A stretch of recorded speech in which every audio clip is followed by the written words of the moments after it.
औज़ुबिल्लाहि मिनश्शैतानिर्रजीम बिस्मिल्लाहिर्रहमानिर्रहीम अल्लाहुम्मा सल्लि अला मुहम्मदिन व अला आलि मुहम्मद ला इलाहा इल्लल्लाहु मुहम्मदुर रसूलुल्लाह अस्तगफिरुल्लाह रब्बी मिन कुल्लि ज़ंबिन व अतूबु इलैहि कुल रब्बि ज़िदनी इल्मा। अस्सलामु अलैकुम रिस्पेक्टेड स्टूडेंट्स, अल्लाह रब्बुल इज़्ज़त की ख़ास रहमत से आज हम इस चैप्टर का इख्तिताम कर रहे हैं।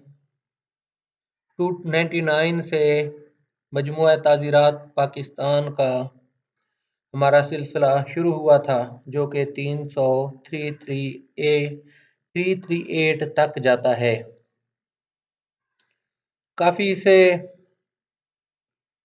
तवालत मिल गई, तवील हो गया, तूल हो गया। वजूहात आप लोगों के बेहतर इल्म में है। इसकी जितनी भी अहमियत बयान की जाए उतनी थोड़ी है। तकरीबन हर दफ़ा इम्तिहानात में किसी न किसी शक्ल में ये आ जाता है चैप्टर, और सबसे बढ़कर जो हमारे यहाँ एक जनरल असेसमेंट है पंजाब में, अक्सर FIR अगर रोज़ाना नहीं तो हर दूसरे दिन तीसरे दिन जो भी कोई FIR होती है, इसमें हाल्ट की लाजमी होती है। लड़ाई झगड़े, अक्सर औकात एक्सीडेंट वगैरह, अमवात जिनमें कत्ल वगैरह भी शामिल हैं। इस वजह से बेटा इसको बहुत ज़्यादा तवज्जो दी गई है।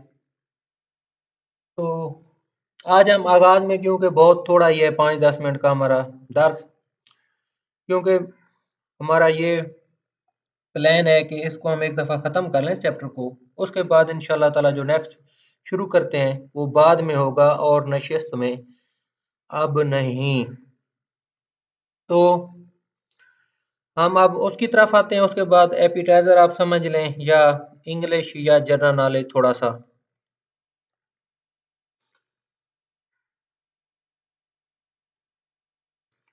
बेटा इसमें शुरू में थोड़ा सा आप लोग देख लें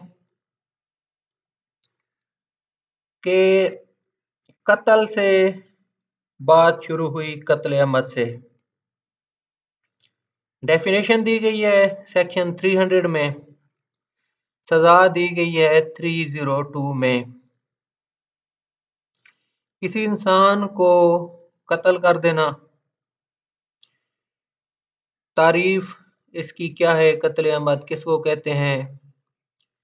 फिर उसके बाद कत्ल शबी अहमद आ गया, कत्ल खता आ गया। फिर उसके बाद कत्ल बेसबब, फिर अटेम्प्ट टू कमिट कत्ल अहमद। फिर बेटा उसके बाद इसकी ज़रबात की अक़साम आ गई। आप लोगों को पिछले 2-3 दिन जो तजावीज़ देता रहा हूँ बेटा, प्रपोजिशंस, उनमें अक्सर यही हाल्ट के इर्द गिर्द घूमते थे। मसलन दांत तोड़ देना, जबड़ा भी शामिल हो, बेटा 336 में ये फाल करता है। इसकी वजह यह है, आप देखें ना, इतलाफ उज़्व या इतलाफ सलाहियत उज़्व, इसमें क्या फ़र्क है। इतलाफ उज़्व क्या है जी, बाजू काट देना, खत्म, सिरे से चीज़। अब है इतलाफ सलाहियत उज़्व, उसकी वर्किंग कैपेसिटी ना रहे, जबड़े से दांत बाहर निकल आए, टूट जाए। कानून ने इसे बेटा इतलाफ सलाहियत उज़्व डिफाइन किया है। केस लाज 1-2 हैं, वो इंशाल्लाह ताला आपके साथ लाजमी डिस्कस करूंगा, जिससे वाज़ेह तौर पर आप डिफरेंशिएट कर सकेंगे। उसके बाद बेटा शज्जा, जर, जैफा, गैर जैफा अच्छे तरीके से अल्हम्दुलिल्लाह हम लोग पढ़ चुके हैं। फिर ये आप लोग देखें 337N से लेकर आगे आप चले जाएं, सजा नहीं दी गई शेड्यूल 2 में। मसलन दाढ़ी मुबारक की कोई तौहीन करता है, दांत तोड़ता है, 337 यू लगा होता है। अब देखें इसके साथ मिसाल दे रहा हूं बेटा, 334 या 336 लाजमी लगेगा, क्योंकि 337 यू बिजाते खुद अर्शिया दामान बयान कर रहा है, सजा तो अमूमन नहीं बयान कर रहा मेन। इस चीज को आप जरा देख लीजिएगा। उसके बाद बेटा अब हम आ जाते हैं इसी सिलसिले की तरफ। कल हमने पढ़ा था अल्हम्दुलिल्लाह 338 डी पढ़ लिया था। उसके बाद फिर हम उसके जो आइंदा दफात हैं, 338 डी हो गया था। ई को waiver compounding of offences subject to the provisions of this chapter and section 345 of the Code of Criminal Procedure. All offences under this chapter may be waived or compounded, and the provisions of sections 309, 310 and 311 shall mutatis mutandis apply to the waiver or compounding of such offences. बेटा आप इसको दोबारा गौर से देख लें, इंतहाई अहम provision 309 में आप आ जाएं, 310 में आ जाएं। अल्लाह की रजा, अल्लाह की खुशनुदी की खातिर मफा कर दें, मुआफ कर दें या माली मफाद ले लें जिसने आपके साथ ज्यादती की है, कत्ल किया है या हल्ट किया है और वो काबिल माफ़ी, काबिल सुलह जुर्म है, तो सुलह हो सकती है। अब बेटा 345 सीआरपीसी, इसको आप देख लें, दो अज्जा में ये तकसीम है मेनली। एक है compoundable with the permission of the court, अदालत से पहले परमिशन लें तो कंपाउंडिंग हो सकती है। एक है, दो आप इसको देख लें बेटा। अब इसकी एक और सादा सी मिसाल देख लें बेटा। अब देखें ना 489F 345 क्लास 1 या क्लास 2 किस में फाल करता है। अब ये है गालिबन 345 क्लास 1 में 489F। बेटा मोटा सा आम सादा असूल, FIR हो गई, फर्ज किया चेक है 30 या 40 लाख का, 489F का इल्जाम लग गया है। मुलजिम ने पहले सेशन कोर्ट में आ गया, प्री अरेस्ट मूव की, खारिज हो गई, ऑनरेबल हाई कोर्ट में चला गया, वहां भी खारिज हो गई। फिर उसके बाद honourable supreme court of Pakistan में चला गया, वहां जमानत मंजूर हो गई सुलह की बुनियाद पर। क्या कहा वहां कि ये हमारी सुलह हो गई है, मैंने पैसे वसूल कर लिए हैं, अगर इसे बरी कर दिया जाए तो मुझे कोई एतराज नहीं है, जमानत मंजूर कर ली जाए मुझे कोई एतराज नहीं है। बेटा ये बयान हो गया। उसके बाद कल को चालान आ जाता है मजिस्ट्रेट साहब के पास, सामने कर लेते हैं। मुलजिम आते ही दरखास्त दे देता है 249A कैपिटल, इस ग्राउंड पर कि जी इसने हमारी सुलह हो गई है, बड़ी अदालत में इसने बयान दे दिया था। बेटा जो इस वक्त पाकिस्तान का कानून है, सिवाय बरियत के इसका कोई हल ही नहीं है। सरासिफ सईद खुदा साहब की जजमेंट बहुत मशहूर है कंपाउंडिंग पर, इसी पर। अब एक है मिसाल बेटा ये 345(1) की, बाकी ऑफेंसेस की आप नेचर समझ लेंगे। देख लें परमिशन ऑफ द कोर्ट है ज़रूरी या नहीं है, कोर्ट कोई प्रोसिक्यूशन पेंडिंग किसी कोर्ट के सामने है या नहीं है, बेटा ये है फ़र्क। अब 345 क्लास 2 को आप देख लें, मिसाल दे रहा हूँ बेटा। जुर्म है हल्ट 337 A1 A2 A3 है A4 है। इसी तरह प्री अरेस्ट खारिज हुई ऑनरेबल सेशन कोर्ट से, हाई कोर्ट से फिर खारिज हुई, फिर सुप्रीम कोर्ट ऑफ पाकिस्तान में चले गए, वहां पर सुलह की बुनियाद पर बयान हुए, यही कहा बरी कर दिया जाए, हमें कोई एतराज नहीं है।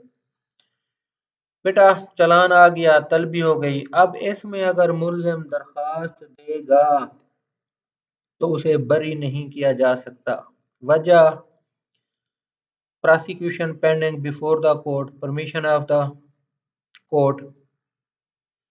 अब पहले वाले में शर्त नहीं है, इसमें शर्त है। स्ट्रेट अवे दरखास्त खारिज, हल्ट वाली 249 ए कैपिटल की। ट्रायल होगा, ट्रायल में यही चीज पुट की जाएगी। 342 में भी वजाहत आ जाएगी मुल्जिम की जवाब में। गालिबन फिर उसको फायदा मिलना चाहिए, इस चीज का मिलता भी है। ये है बेटा 345 की स्पिरिट, इनका आप लोगों को बता दूं। बेटा हल्ट में भी यही सूरत हाल है। 309(10) आप देख लें, कत्ल है, लेकिन अगर हल्ट हो तो यही सूरत हाल होती है। उसके बाद बेटा हम देख लें, provided that where an offence has been waived or compounded, the court may in its discretion having regard to the facts and circumstances of the case acquit or award ta'zir to the offender according to the nature of the offence। अब इसको आप लोग देख लें कि 338 waiver compounding आ रही है, फिर अदालत का सवाबदीदी अख्तियार आ गया, बरी कर सकती है अदालत। अगर फसाद फिल अर्ज आप लोगों को बता चुका हूं, वो असूल लागू होते हैं तो अदालत फिर नहीं कर सकती। बेटा ये मुझे याद आ रही है वैसे बात एक, by the way, Lahore high court का वाकया है। हमारे उस वक्त गालिबन लाहौर हाई कोर्ट के चीफ जस्टिस साहब होते थे सर चौधरी इफ्तिखार साहब। आपका ताल्लुक गालिबन जेहलम से है।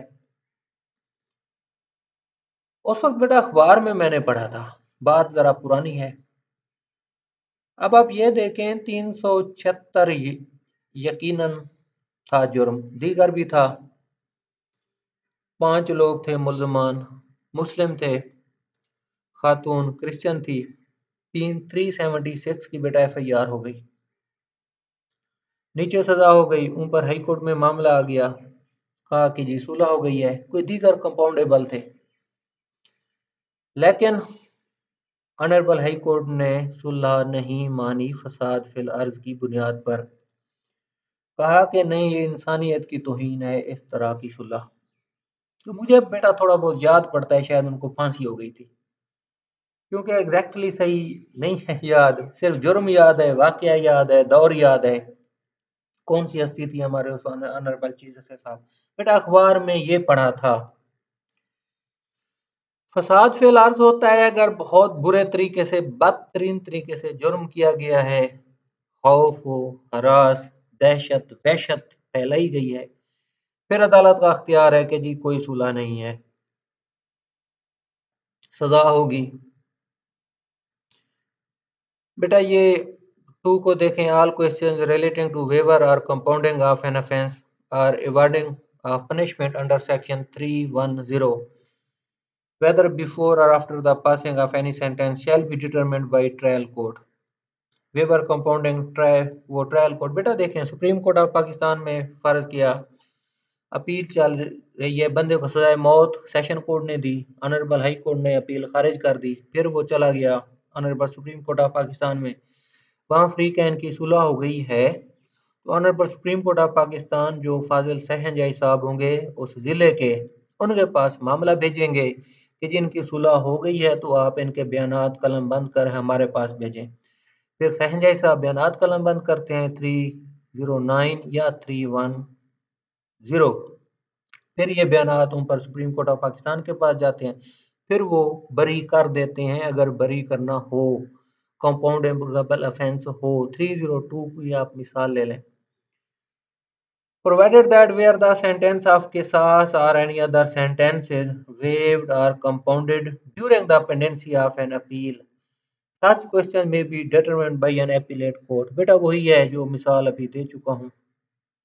उसके बाद क्या है जी, हमारा रूल्स क्या है, the government may, in consultation with the Council of Islamic Ideology, by notification in the official gazette, make such rules as it may consider necessary for carrying out the purpose of this chapter. Notwithstanding anything contained in subsection 1, the federal government may, by notification in the official gazette, make rules regarding the following matters, namely, providing mechanism for creation of a fund which shall be non-lapsable and exempted from taxes for the purpose of making of payment of दयत। बेटा ये rules हैं payment of दयत दामान वगैरह बने हुए हैं। Major act आप देखेंगे sir Mahmood साहब का या कोई दीगर, उसमें ये रूल्स दिए गए हैं। काफी ज्यादा ये मशहूर है। अक्सर औकात जब मुल्ज़मान की मसलन अर्श अदा नहीं हो रहा, दामान अदा नहीं हो रहा,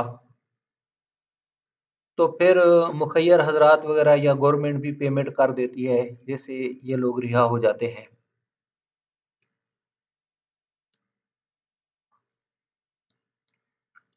गुर्बत की वजह से माली तौर पर जो कमज़ोर होते हैं उनके जुर्माने वगैरह बेटा अदा कर दिए जाते हैं। Facility of extending soft loans out of the said fund to the convicts enabling them to satisfy the claim of legal heirs of the। बेटा ये मैं आप लोगों को रेफरेंस बताता हूं अभी, क्योंकि इंतहाई अहम बात ही मुझे याद आ गई है अभी इसी वक्त। बेटा वो याद ये आ गई है कि आप लोग जरा देखेंगे ना, ये सर एम महमूद साहब का या कोई भी और मेजर एक्ट हो अगर उसमें ये दिया गया है, क्योंकि इस वक्त सर दस मेरे पास सर एम महमूद साहब का मेजर एक्ट है बेटा। द दय्यत अर्श एंड दामान फंड रूल्स 2007 बिल्कुल 100% इसी कानून का बेटा इसमें हवाला दिया गया है। 337 जी का के इसके ताबे गवर्नमेंट का अख्तियार है रूल्स बना सकते हैं।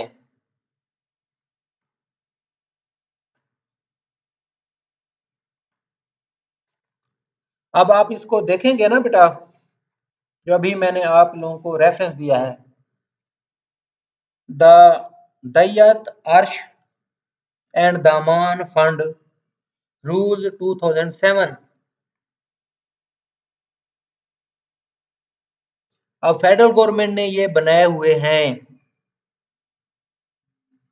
एक्सरसाइज पास कर रहे हैं 338 जी के ताबे। इसको समझ जाएंगे, ये जरा पढ़ लें आप लोग, माशाल्लाह आप लोगों को बेटा समझ आ जाएगी। वैसे ही बाय द वे मुझे इस कानून का रेफरेंस भी याद आ गया अभी अल्हम्दुलिल्लाह।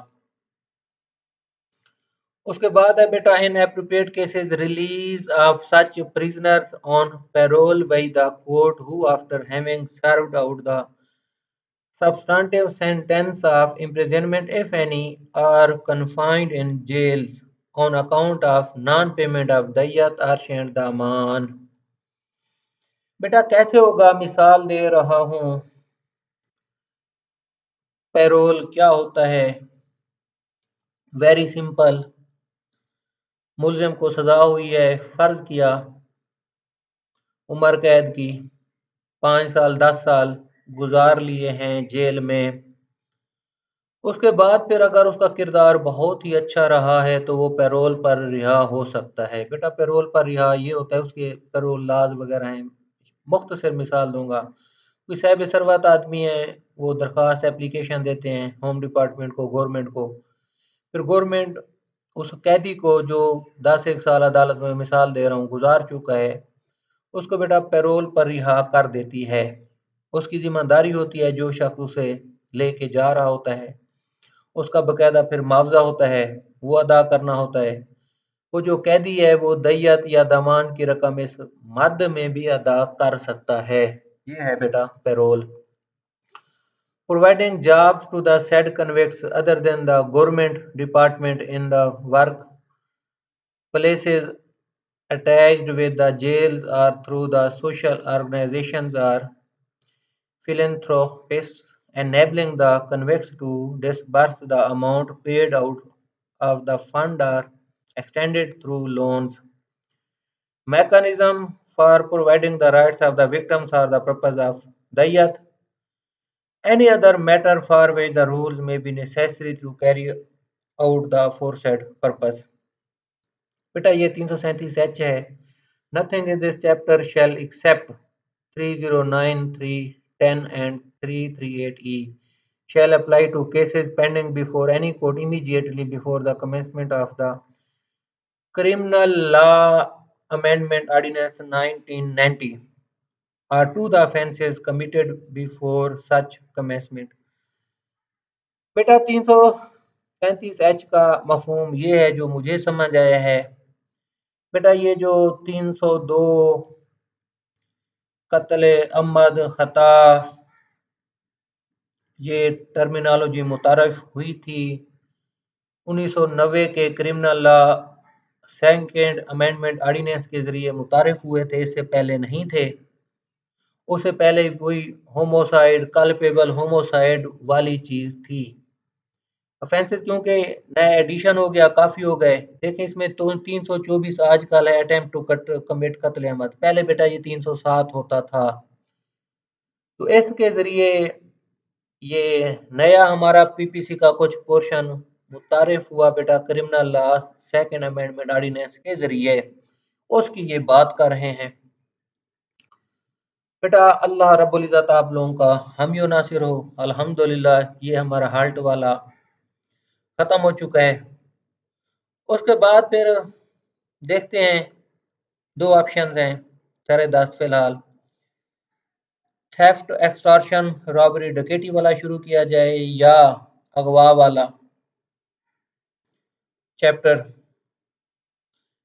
अगवा वाला इसका सप्लीमेंटली कह सकते हैं क्योंकि इसे अलहदा चैप्टर का नाम नहीं दिया गया. 17 चोरी वगैरह वाला है. बेटा आप इसको रिपीट कर लें आप. अल्हम्दुलिल्लाह मैं मजीद ज़रा प्रपोजिशंस पूछूंगा इसी के हवाले से. तो इसको ना रोज़ाना की बुनियाद पर याद करते रहिएगा. रोज़ाना की बुनियाद पर. इसके साथ ही बेटा इजाज़त चाहूँगा. तो आप लोगों के लिए और भी अल्लाह की रहमत से काफ़ी ज़्यादा काम करने की कोशिश कर रहा हूँ. एपिटेशनर दीगर में भी आ जाएगा. इजाज़त दें बेटा. अल्लाह हाफिज़. अस्सलामु अलैकुम वरहमतुल्लाहि वबरकातुहू. दुआओं में याद रखिएगा. अल्लाह हाफिज़.